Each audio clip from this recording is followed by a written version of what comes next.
নোয়াখালীর হাতিয়ায় শাপলাকলিতে ভোট দেয়ায় এক নারীকে ধর্ষণের অভিযোগ উঠেছে ধানের শীষ প্রার্থীর কর্মী সমর্থকদের বিরুদ্ধে।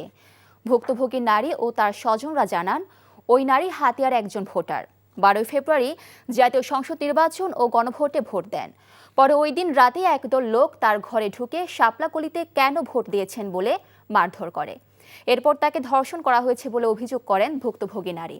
এ ঘটনায় প্রাথমিক চিকিৎসা শেষে নোয়াখালী জেনারেল হাসপাতালে চিকিৎসাধীন রয়েছেন তিনি।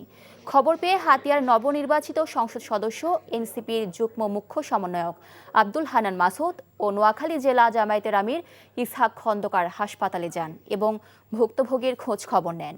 তবে অভিযুক্ত ব্যক্তি এটি কোনো ধর্ষণ নয়, বরং পারিবারিক সহিংসতার ঘটনা বলে দাবি করেছেন।